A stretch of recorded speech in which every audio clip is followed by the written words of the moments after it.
The sounds of warfare could be heard, as all throughout the Chunin exam arena, ninja engaged in combat. The surprise attack of both the sand and the sound against the Hidden Leaf Village, bringing the ceremonies to an unceremonious end.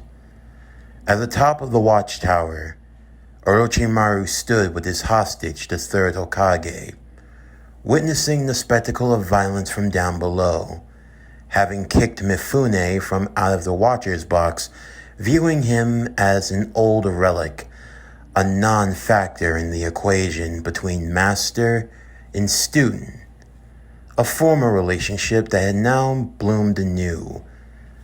Of course, for the third Hokage, this was as if he were facing a demon from his past, something in the dark that he knew would always come back to bite him. There were so many emotions going through Hiruzen's mind in that moment, remembering the young boy that he had taken in to be his student, the years of training the legendary Sannin and their exploits throughout the Second and Third Great Ninja War. The shocking revelation of discovering that his student had turned into a mad-crazed scientist in a desperate bid for power. And now, all of those blemishes had come back to rest.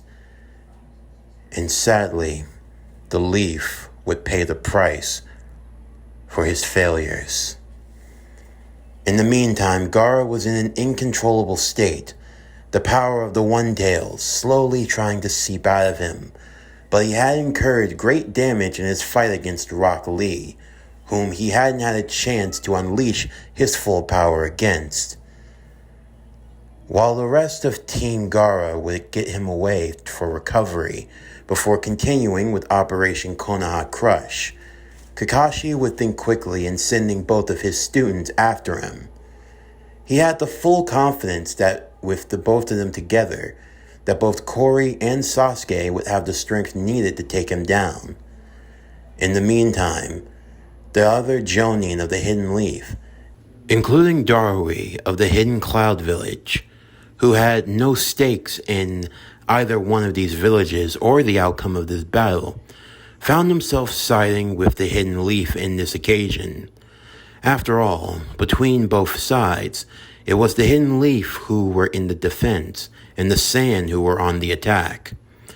Of course, if the Raikage were here, even he probably would have taken advantage of the situation, something that Darui would lament. While he did have love for the Hidden Cloud and had no ill will against it, he wasn't one to turn blind to his Kage and his warmongering tendencies.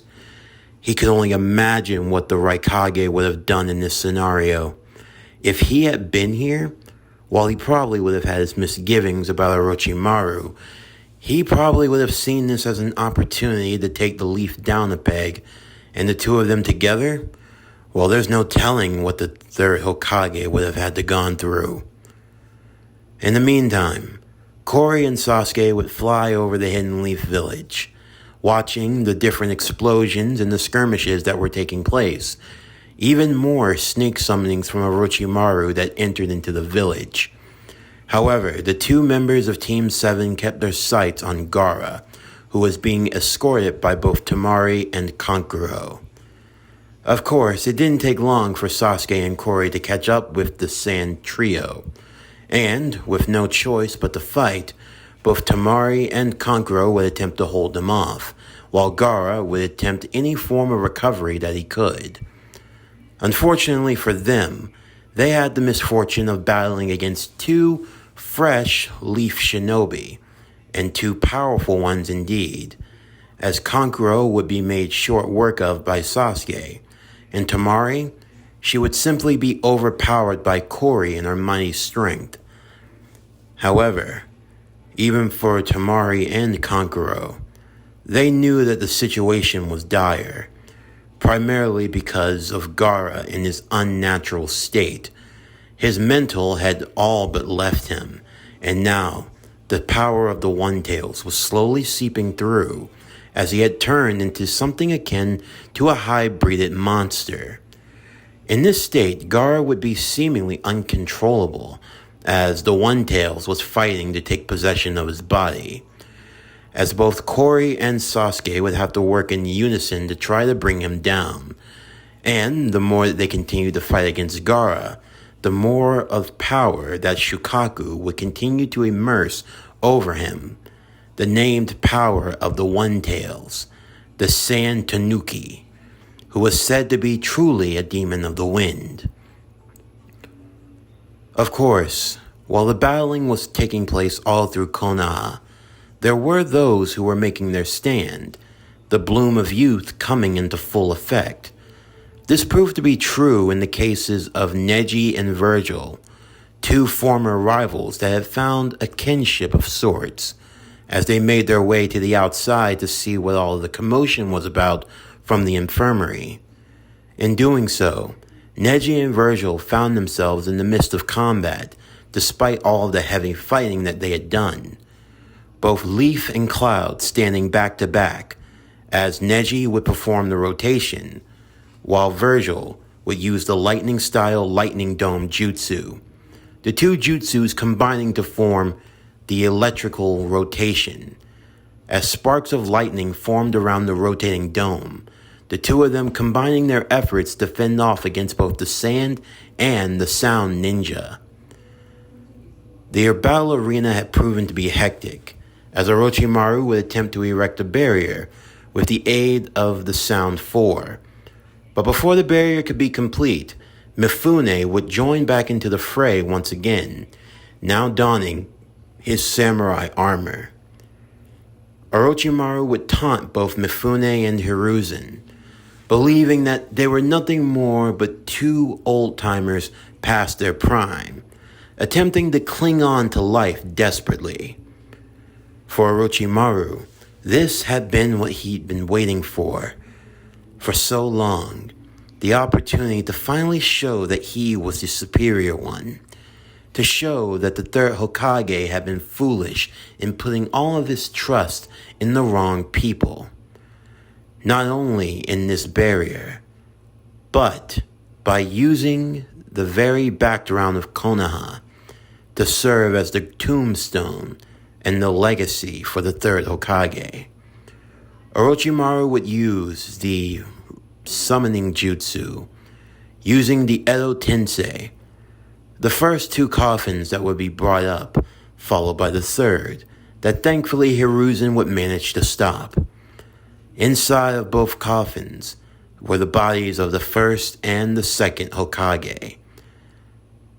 The dead shinobi, the past of Konoha now brought back to life, and for Hiruzen, a terrible jargon of past memory, seeing his old masters being used in such an unnatural state.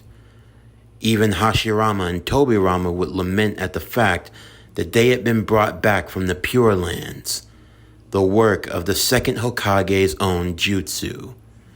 With their personalities dampened and with their instructions given to them, the 2-on-3 battle would commence as the third Hokage and Mifune would fight against the second and the first Hokage, along with Orochimaru, who from out of his gut would wield the blade of Kusanagi. As for Corey and Sasuke, they would continue their battle against Gaara, who was only continuing to grow in his strength the more that he continued to give to the One-Tails. Sasuke and Corey would use a combination jutsu, using what they had learnt during their 1 month of training, as Sasuke would attempt to use the lightning-style Lightning Shadow Clone Jutsu, creating 2 more lightning-style shadow clones, as all 3 of them would use the lightning-style Thunderclap Arrow ×3. With 3 lightning Thunderclap arrows, jarring towards Gaara right in the gut, Corey would unleash a flurry of offense as she called upon the power of the Nine-Tails. Of course, Gaara would counter by using the Sand Coffin Jutsu. However, just as he was getting ready to swallow the both of them up, Sasuke would manage to fly higher into the air to escape the sand that was surrounding them.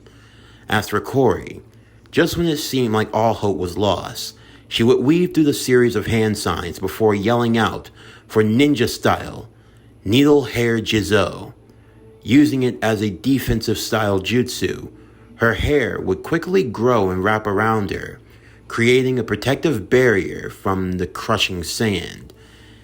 Using the power of the nine-tailed chakra, she was able to burst and break herself free, as Gaara could now sense that within her there was also a powerful monster. Knowing that more and more of the One-Tails would be needed, Gaara would finally give in. As he went into a deep slumber, multiple pounds of sand would emerge from the ground, forming all around him, until the One-Tails had been given form once again. Not in a complete state of control, but still, with Gaara hanging out from the forehead of the beast, the One-Tails would bellow out, cackling and laughing maniacally, as it started to trample and move about through the forest of Konoha, with the hidden leaf in its sights, ready to cause its destruction. Even for Sasuke and for Kori, they weren't sure of how they could combat Gaara in this state.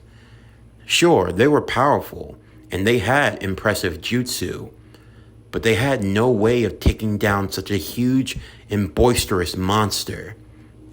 For Sasuke, he was tempted to use the power of the curse mark, believing that it might give him an advantage, although what jutsu he could possibly cast to even try to defeat such a powerful beast, he had no idea.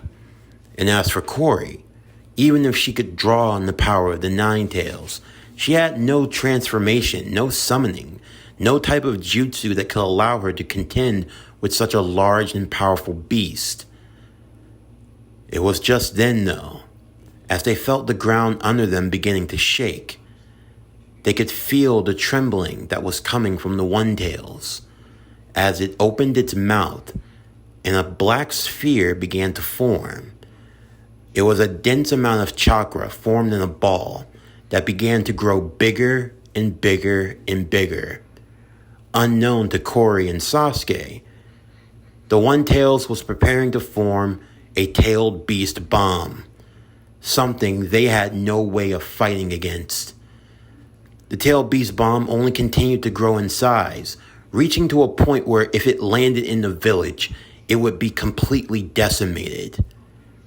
But in their hour of need, the very trees around them began to take root. It almost seemed like the trees were starting to join and come together, as if they were morphing into something. At first, it was unrecognizable, but this powerful mastery of wood release, they had no idea who it could have been coming from and who could have even been responsible. However, for Kori, through her training with Jiraiya, she could sense that chakra, a rather particular chakra. At first, she couldn't even believe if it was even possible, if it could actually be him. But soon, there was no mistaking it, because on top of the tree-like monster, she saw that familiar blonde hair, that familiar clash of blue and orange, those whiskers. It was him. It was Naruto. He had returned back to life. Sasuke and Kori would immediately fly over to his side, the two of them more perplexed than anything else, believing that what they had seen could be nothing more than a dream to them, that their old comrade had somehow come back to the world of the living. In her immediate rush of adrenaline, Kori would rush over to grab Naruto, holding him into a hug and squeezing him rather tight, so much so that Sasuke had to nearly pry her off with his full strength. Naruto would explain to them that he would have to give them the full details later, but for now, they needed to stay by his side, while he would deal with the One-Tails. As Kodama would now be given form, the Swamp Thing, now standing toe-to-toe with the One-Tails, Shukaku would recognize his old brethren. The two-tailed beast would even engage in conversation, Shukaku resenting Kodama for always abandoning them in their hour of need. Kodama, you have some nerve showing yourself back to me after all this time. Shukaku, I can feel the turmoil that dwells within you, but please, you must turn away from this course of evil. If the course I am on is evil, then you can only blame the humans that led me this way. Do you know what my life has been like ever since the humans were given chakra? We trusted the old man. We trusted him to guide us, to protect us, to look after us. But he abandoned us, just like you. Where were you when the humans captured me, dragged me away, and locked me in a freaking tea kettle? They have always kept me suppressed, locking me inside of humans time and time again. And then they have the nerve to blame me and call me a monster. The humans only know of war and conflict. It's all they are good for. So why do you care?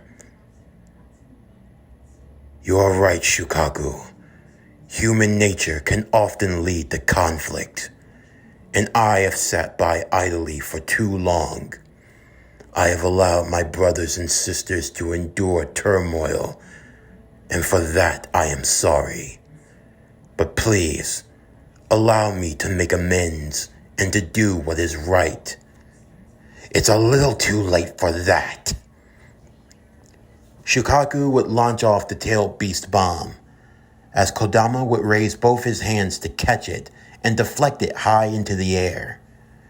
The two Goliaths would engage in combat, as Kodama would try to slam and suppress the chakra of Shukaku, using his natural affinity for wood release that gave him the advantage in this encounter. For both Kori and Sasuke, they watched as Naruto would work in sync with this plant-like being. They had no full way of knowing that Naruto was capable of this kind of power. For Kori and Sasuke alike, they would attempt to aid Naruto any way that they could. As more sand and sound ninjas started converging in their area, looking to give Gaara the advantage, they would act as backup, as a way of deterring against the other shinobi looking to get involved. Naruto and Kodama would channel their chakra together, working as one. If you didn't know better, you would assume that Naruto had taken the same position that the first Hokage had.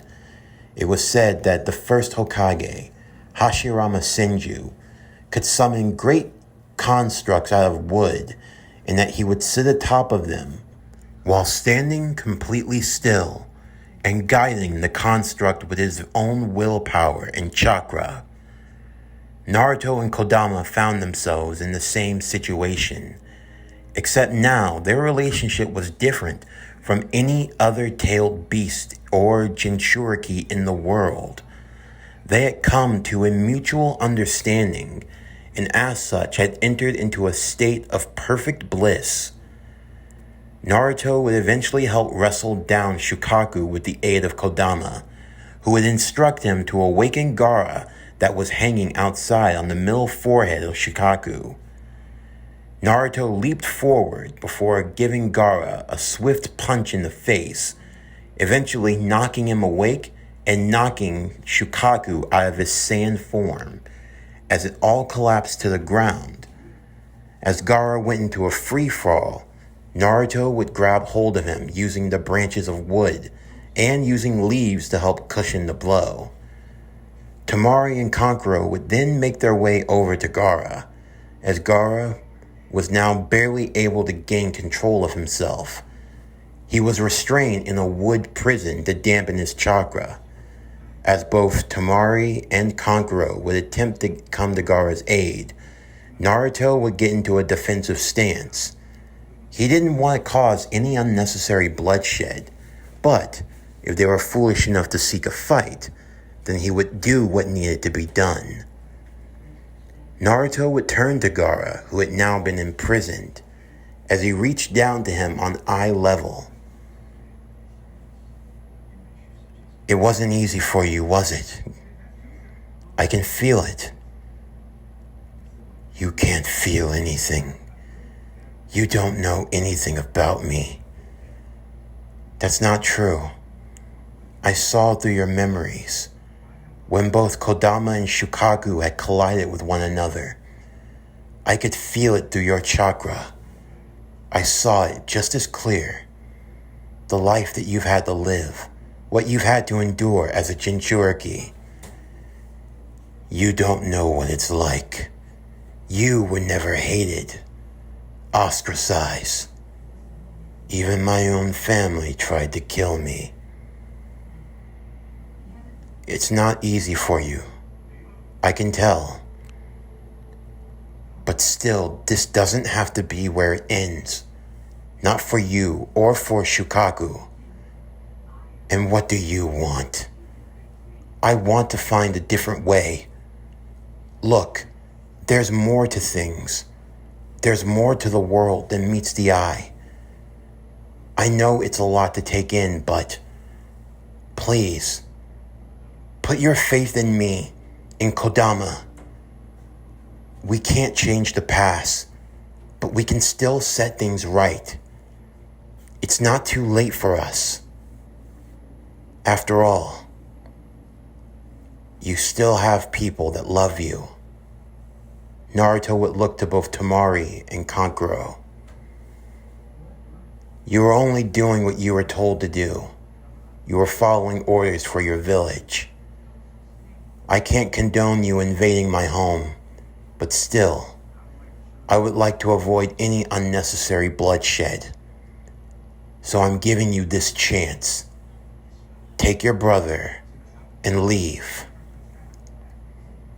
Naruto would release Gaara from his restraints. Temari and Kankuro would take him up in his arms as they would lead him away from the battlefield. Kodama had returned back to the earth, his chakra reuniting with Naruto. It was a temporary usage of his power, but still, even for Naruto, it was extenuating. It was the first time he had ever used Kodama's power to such a degree. Even if they had cooperation, there was still a lot of work that needed to be done before Naruto could truly master the extent of Kodama's power. Still, Sasuke and Kori would fly down to his area as they would hold up their friend. There were a lot of questions that needed to be answered, but for now, it was good to be reunited. In the meantime, back in the Chunin exam arena, the third Hokage, much like in the original timeline, would fight in a losing effort against Orochimaru, eventually feeling like he had no other choice but to use the trump card of his ability. With Mifune as his assistant, he would attempt to seal away the first and second Hokage, along with Orochimaru. Of course, this was a lot easier said than done. It took a lot of effort for the third Hokage even to use something like the Shadow Clone Jutsu, and on top of that, using the Reaper Death Seal. Even while using his summoning jutsu of the Monkey King Enma, Orochimaru and the Kusanagi Blade proved to be a troublesome tool, to say the least. And, in the midst of combat, both Hiruzen and Mifune would find themselves being ran through by the blade. But still, with Mifune's efforts, he was able to hold on to Orochimaru a lot longer than in the original timeline, allowing for the third Hokage to pull out even more of Orochimaru's soul. Mifune could feel his strength leaving him, but still, this was something he planned to see through till the end. While the third Hokage held on to Mifune's shoulders and Mifune held on to the shoulders of Orochimaru. All three men were interconnected. Orochimaru, the student of the third Hokage, and Mifune, the man who had lost his son-in-law, his daughter, and countless other warriors and samurai to the hands of Orochimaru.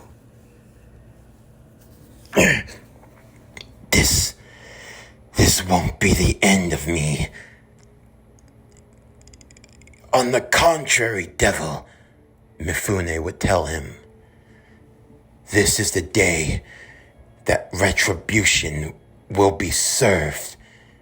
Justice will prevail. You will pay for taking away my family. If your family died at my hands, it's because they were too weak to live. Then the same will be said for you, you vile creature. If we must spend eternity in the belly of the Reaper, then I relish it. You will be stripped away of everything you love, because a cold-hearted snake like you can feel no warmth, no empathy. You gave up being a human a long time ago. Tatsu would make her way to the rooftops, seeing her grandfather and the third Hokage both pierced with the blade of Kusanagi, as they both attempted to use the Reaper Death Seal in conjunction to pull out Orochimaru's soul. Mifune would look to Tatsu, who had tears in her eyes, as she yelled for her grandfather. Mifune could only smile as he gripped onto Orochimaru tightly, Orochimaru feeling like his shoulders were being crushed, as if the shoulder bones were starting to be snapped out of place. Mifune yelled in a final cry, desperate for Hiruzen to finish it. Take courage, child. Do not allow this to stain your heart with darkness. This is not a day of sadness, but a day of rejoice. In the end, we must all meet our Maker. But you will follow the way of the samurai, a warrior that rises with the sun and who sets with the moon. As long as you live without regret, you live your life with duty and with purpose. You care for the weak and you defend the innocent.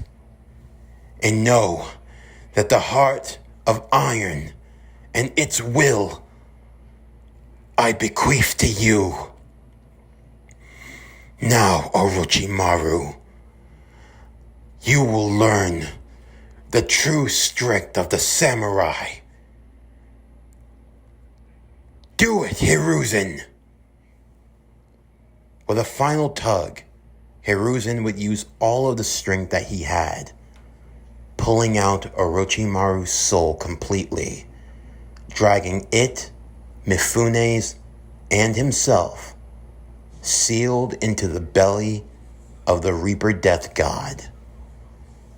As the Reaper Death Seal would be complete, and Orochimaru would collapse in death, the Sound Four couldn't believe it. Lord Orochimaru had been defeated.